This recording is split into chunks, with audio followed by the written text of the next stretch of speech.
Ali salam fana be bakriya maula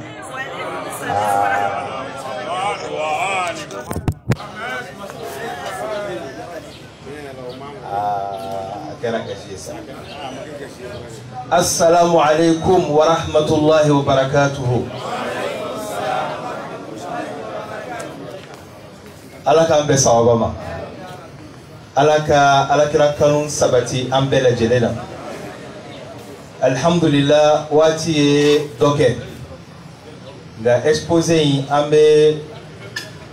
a ɲɛfɔ ka ala deli ala ka an bɛɛ sawaba ma. an karamɔgɔ min tɛmɛna n'o ye Tehami ye ala ka n'a jidi. معا من أجل النهوض بوطننا العزيز. كان نقول دي نعمة كسيكا ولينا أنفسو بيني ولا أنا أدم نفولو مولودو يري فولو نفا ميمبي على كو نيفو أنو مولودو يري عنوان دي فولو ati dan wakati doroma ni ay sosoli be cha mauludu be ben ati ben fanga contenu fo mo e folo mauludu ere unwanun ango adresi mindo sije mindo jami'un li kulli abwab al khair na fora mauludu o koroye here bele jelen nyefoli hadama duni sabula ala kira din nana ni oyi silamɛya bɛɛ lajɛlen ka o ɲɛfɔ hadamadenw ye o bi kɛ événement min fɛ o de ye mawuludu ye wagati in ko tɛ a yɔrɔ o ko tɛ nka sujet minnu bɛ fɔ a kɔnɔ laɲini ye o de ye o bɛ dabɔkun ye jumɛn ye ka se ka ala kira jɔyɔrɔ ni k'o kɔrɔta yira bun hadamadenw na ani k'a yira k'a fɔ ala kira de kan ka kɛ exemplaire ye. Ango maulidu abikomi ambika ala kira ka wele de jabi istijabatun lillahi wa lirrasul ala jabi lido ala kira jabi lando o ala ba an wele kata muma kira ba an wele kata muma o de bi fo maulidu walanda o konnala o de bi ke sawi ni hadamade me balo ko nyuman soro ni nyenama en kono. Anya sabati fana mauludu daba ko jumain ka ala kira active ana taf'ilu rasulillah fina ka ala kira active ana sabla qur'ane kulu ayira ka fuko ala kira be ananga fanga active ani aya fulata wala kayfa takfurun wa antum tutla alaykum ayatullahi wa fiikum rasuluhu aw bisika kayfitri wala setigi machogodi أو بسك بانسي تجيل استودي سبحانه وتعالى كسر على كيتو بك كلاوي قرآن بينك با على كليني أنا على كشيكا أو بقرآن كنا كافو كنت إنما على كمامة أتيملو أكما على كما كان بأو نيكرو على يرى تجلى بخلقه في كلامه ayare yere jira qur'anela ni alay muyembe mun fa bebe qur'anela wa fiikum rasuluhu kira fana baw chela ya tafsiru ka zahiru abalole no ni farokole ya chela kuma mina meni tara ni tafsiru sanve wa fiikum rasuluhu oye ala kira be aw ninkuna baw songuna baw hakila madama ala kira be hada madin hakila abi mirila abi nina abi songuna ebisega derute chogodi ma min keleno ka ala kira ka aka dungare o tigi bisega fli chogodi ango maiya fana mauludu be ke sawiye ka anke amni ala kira be ka bolol nyanfe al bu'd zamani no e ka fo an klema ke kele o tawne ala kira che kira mantun sebe Ota fo kune kle na ala kira kle mabbe sabla kle be ala kira ka kle sallallahu alaihi wa alihi wasallam ma'iyya min ala yufo o ma'iyya imaniyati ni liman yabila sɛbɛ la i na alakira bɛ ɲɔgɔn fɛ siga foyi t'o la o maiya in de kosɔn i b'a ye kuma bɛɛ Allah subhanahu wa ta'ala bɛ alakira ka lamɔ ani anw kalani a b'a fɔ ni fi'lu mudari ye arabukan na yuzakkihim yu'allimuhumul kitaba wal hikma o n'a ɲɔgɔnnaw sabula o bɛɛ ye présent de o bɛɛ b'a yira k'a fɔ a bɛ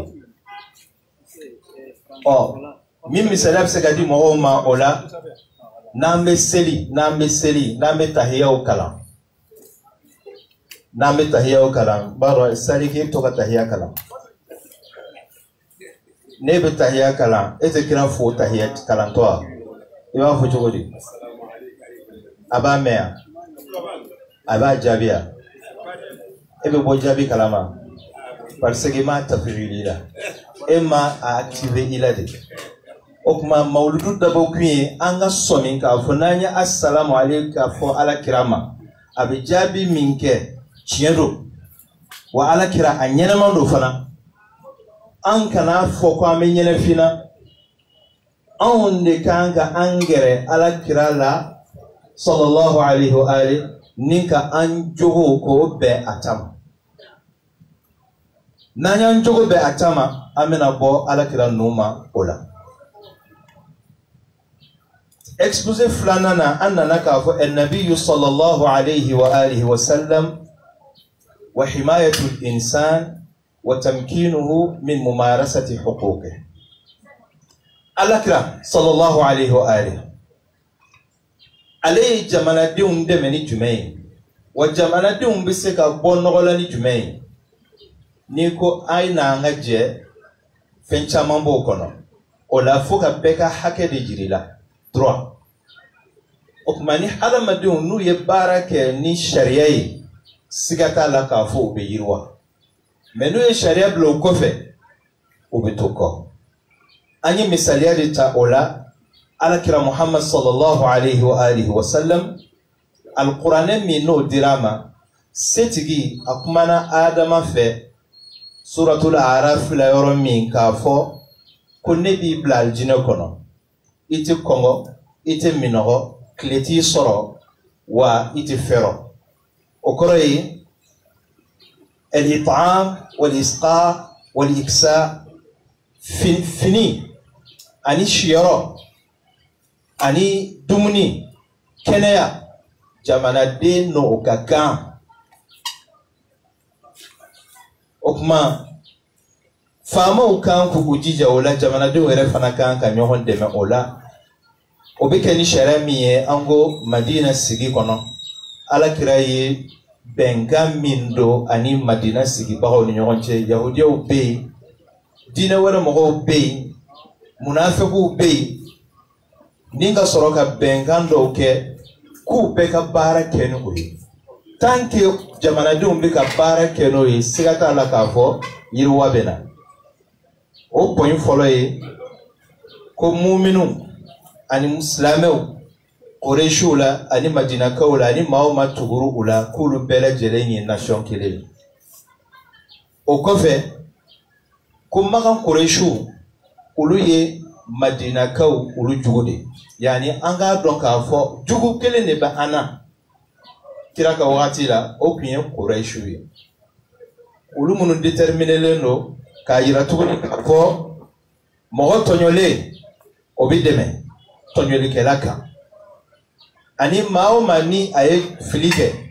a yɛrɛ de ye responsable ye a ka kirimu na olu sariya se minnu n'olu sigira o bɛɛ lajɛlen bɛ a jira an na k'a fɔ alakira nana ka jamana jɔ wa ni maaw ye baara kɛ ni kira ka sariya dilen ye a b'a to an bɛ se ka balo bɛn kɔnɔ n'o ye ta'ayushu silmi ye wa haza yusaa'idu shu'ub ala ta'ayushu silmi an bɛ se ka bɛn ka balo sigi la k'a fɔ ko an tɛ diinɛ kelen na an tɛ sigi o tɛ tiɲɛ ye ka d'a kan alakira sallallahu alaihi wa sallam ani maaw kɛra sigi la ɔ alakira a ye bɛnkan dɔ participer min delila ka kɛ yanni a ka ci n'a fɔ o ma ko halful fudul sabula fadulu tɔgɔw olu kun bɛ o bɛnkan in na o bɛnkan in sɔrɔla mun fɛ dɔ de ye dɔ ka nafolo minɛ ka tila k'i ban k'a t'a sara a ye kule bɔ maga min kɛ magankaw bɛn'a kan k'a fɔ an bɛ bɛn a kan ni min tɔɲɔlen don a ka tɔɲɔlen don maa min fɛ an k'a ka hakɛ minɛ k'a d'a ma wa tɔɲɔli kana kɛ maga dugukolo kan ka anw balolen to o hilfu min filɛ nin ye n'o ye bɛnkan ye ani kale ka siɲɛ ɲɔgɔn ye ni jamanadenw fana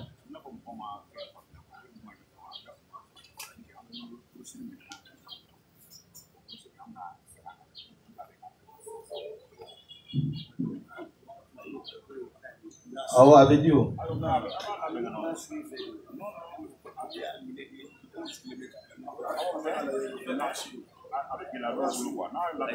ayi a bɛ bɛn o a bɛ si o inshallah n'ala sɔnna gɛlɛya t'a la o ko in bɛɛ kɛra perese kɔnɔ ala k'an bɛn sababa ma inshallah bɛɛ karamɔgɔw de don yani u ka kalanfɛn de bɛ ka segin u ma komi ko n'a tacogo don dɔrɔn sinɔn alhamdulillah fɛn ɲɛnabɔlen don ala k'an bɛn sababa ma an ko kale ka siɲɛ min n'o kɛra magankaw ni ɲɔgɔn cɛ kabini kira ma ci o kale ka siɲɛ ɲɔgɔn n'o donna jamanadenw ni ɲɔgɔn cɛ k'a fɔ an bɛ kojugukɛla an b'a ɲangi wa kojugu tɛ kolokolo anw ka sigida la o bɛ kɛ sababu ye ni ka jamana ni k'a yiriwa an y'o fɔ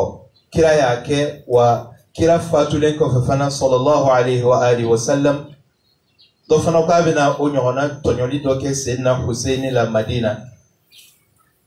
bɛɛ farala Hussein kan k'a fɔ gouverneur ye o don n'i ma ka hakɛ d'a ma an bɛɛ lajɛlen bɛ fara kan k'a ka hakɛ ɲini an y'o fana fɔ an nana se mihwaru dɔ wɛrɛ ma o ye daruratul amali al-jama'i sabula thème yɛrɛ bi ko ma'an o kɔrɔ an bɛɛ k'an bolo di ɲɔgɔn ma ma'an ensemble o kɔrɔ silamɛ o chrétien o juif o minnu bɛ Mali nord la o Tuareg o arabu o mianga o bɔbɔ o ma'an diinɛmɔgɔ o société civile o politique mɔgɔ o commerçant o sɔrasi o a fɔra de ma'an mɔgɔ si ma bɔ a la bɛɛ kɛ i yɛrɛ ye jamana kɔnɔ bɛɛ kɛ i yɛrɛ ye k'a fɔ e fana bi se ka jɔyɔrɔ dɔ ta jamana kɔnɔ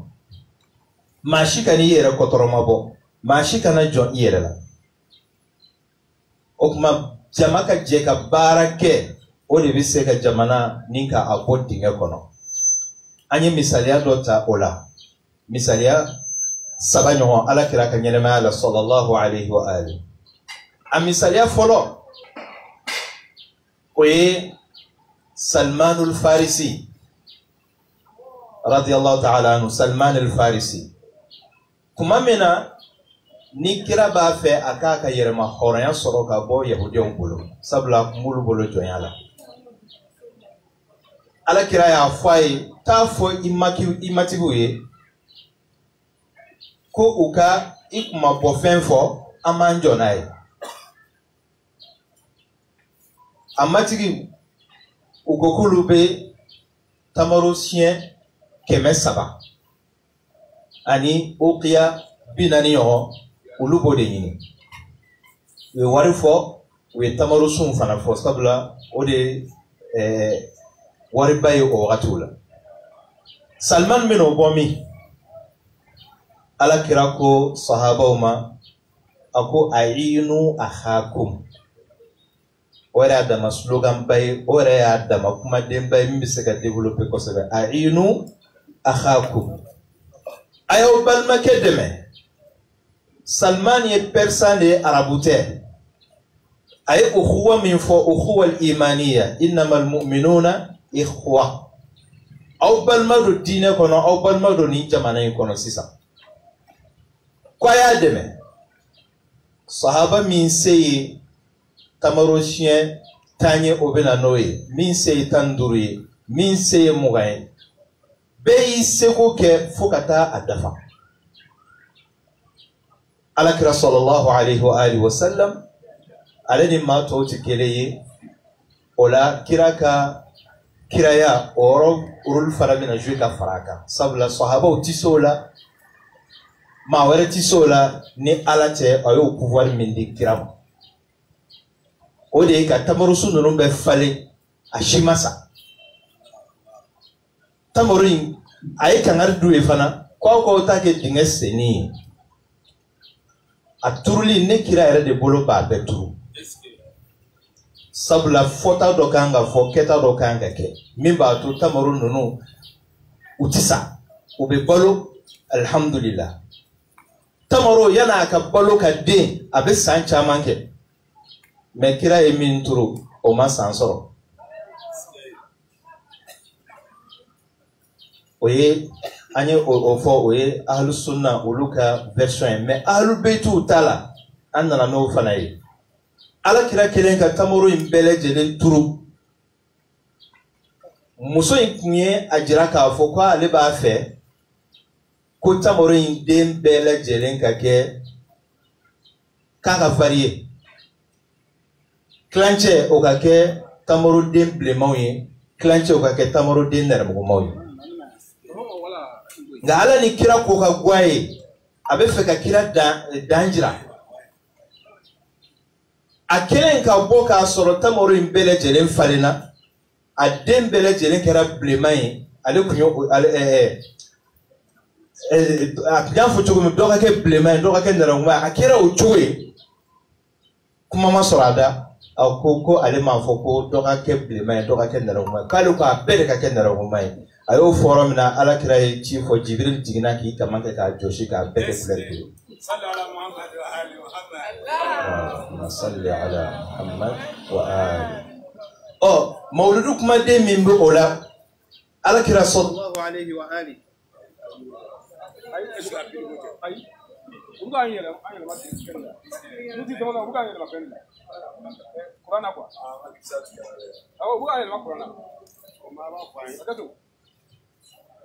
amiga yelema kurana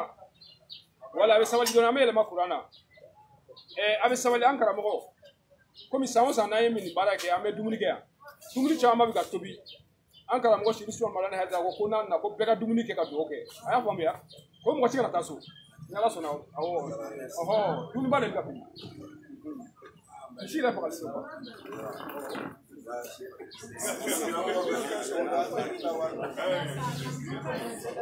Allo.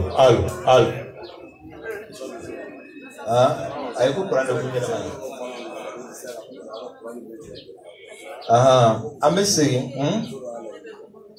ango kisah nyiminya. Salman al-Farisi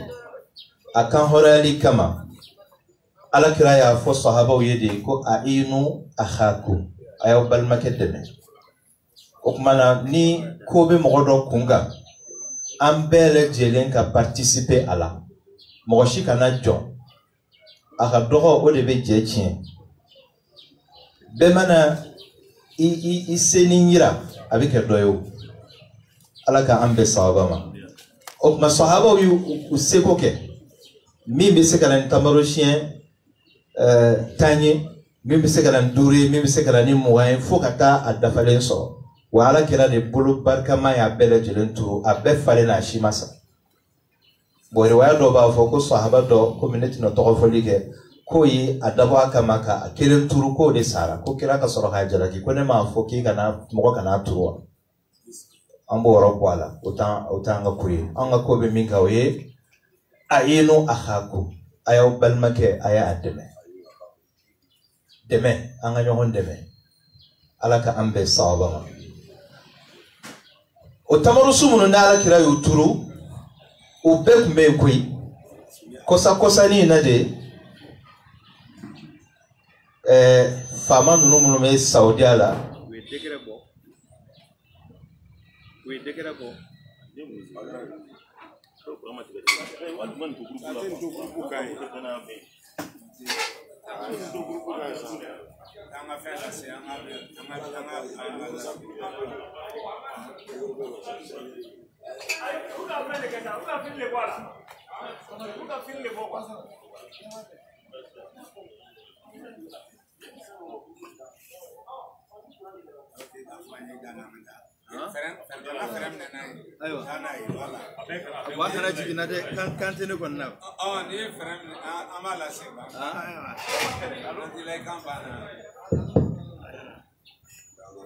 ala kambe sawaba ango tamaru sunu non kumbe ni no keme saba indafale kumbe fo kosa ni na Saudia famau ulu de afo ko ka bejini kunyeto ko mo ko buta batu wani salafi ibe sunna la ala kira ka fen turle obe o kanga jinwa yala ajeni o bidaya o sunna de ayo te homa bida o ko ne kufrun billahi wa rasulihi o ko ne ka ala ni kira de fitri wala ani ka ala kira no ka utunu ala ka fo me ko imandama ango oye lakaleli fulana kuma mi ni ala kiraye aka kiraya o cogoya yira ni tamoro imbele jele ni afalena ango ahlul baytu ka riwaya la alayhim salam ala kiraya fo salmanie ko tafo ika patron muso yin ikanga kuma boni femi akofo patron muso yin ko Salman ne ba fe ne ki kuma bo ay fando de ira abe kunye chenchende ma ereti miri ka fo ko senefem se ganyala ko kan yoro aménager ko ke tamaru sum mi ni tamaru sum kemenani bekala abele jele mekla ka klafletuni clanche obede demblemona clanche bide deneram gumona Salman jigitigele sele ala kirama kirako Salman mako kano ayala wele yoro mini mate miri kwa absega ke sene yoro o yele manaka ke yoro nyumaye ninga soro ka fo sahaba wi au ko take dinga seni ne batu irwa dola ko wi Salman dana tamaro mindu mahadiyala uyo omindo okolo ine kuko fara nyonga au ka dingese nebo okolo no nebo luda aya bedda abe falena abere jelendena ga yahudiya musoyi kabe fika kira danyira la abora ka yeminke ako Salman ma ko ne ma foka bele jelenga kaka varie aka bonyona doka ke keme flaka ke blema keme flaka ke nervo mai ko mo fo kongo de kwa beka ke nervo mai oro la jibril jigina ni ka kamanke ka joshi ka bele jele ke nervo mai okele Salman sola ka fwa ki ka fole okera muso imbora ako wallahi la nakhlatun min hadhihi ahabbu ilayya min Muhammadin wa minka kone bi warde nyino ako tamaro sungele obede tamaro de hakemena obo ware min doneku o kadine ye kateme eli Muhammad beka ayo fo Salman miyo o fana data poshi ko ne ka poshi ko Salman fana ba ali libere la kaba Salman ko ama wallahi la yawmun ma'a Muhammadin ahabbu ilayya minki wa min kulli shay'in anti fihi اللهم صل على محمد وآله أما أنجو يا رجل سلمان كو والله لا يوم مع محمد كونغا كلينغاني محمد بن يوانفه او كديني كاتمه إيكا أني فهم في بيبولو يوم مع محمد أو من مولود لا ألسنا مع محمد أفوك بين مولود كلو يرجع ألسنا مع محمد بل أنشي ركون ألسنا مع محمد anna dana ni kuma deima oba ambo mauludu dalu ere fanalo wallahi la yawmun ma'a Muhammadin yawmun ma'a Muhammad mauludu shu ambe maduhuda ambe ala kira mangutufo ala kira ye maubla femunu na ambuluke ni anw ni baraji caman ma segin an ka so anw ni jumɛn bɛna segin o ye mihwaru dɔ ye filanan an ko Allah subhanahu wa ta'ala ye jamajɛ baara a y'a fɔ alikuranɛ la sabula kuranɛ yɛrɛ la hadamaden ma dan dugukolo in kan k'i nɔ kana y'a la kuranɛ ko huwa ansha'akum min al-ardi wasta'marakum fiha an bɔra dugukolo la wa Ala b'a ɲini de ko an k'a jɔ n'a kun ka di Ala ye an bɛna diɲɛ na k'a sɔrɔ Ala ye so jɔ bɛɛ ye o mais ayi i yɛrɛ de b'a jɔ n'a kun ye Ala jɔ a yɛrɛ kun bɛ alikaba jɔ o nka maa min kan k'ale Ala bato a y'o de bila o k'a jɔ o kɔrɔ ye a y'a fɔ Ibrahima ni Ismail ye o k'a jɔ de n'o tɛ ale Ala yɛrɛ bɛ se k'a jɔ o f'i ka lamaa de kɛ o Alakira fana sallallahu alayhi wa alihi wa sallam ni baara bɛ kɛ a yɛrɛ kun bɛ i labɛn ka baara kɛ Hajarul Aswadi da don Alakira ye k'a fɔ kabila bɛɛ lajɛlen bɛ fɛ ka bonya in dɔ sɔrɔ mais u ma bɛn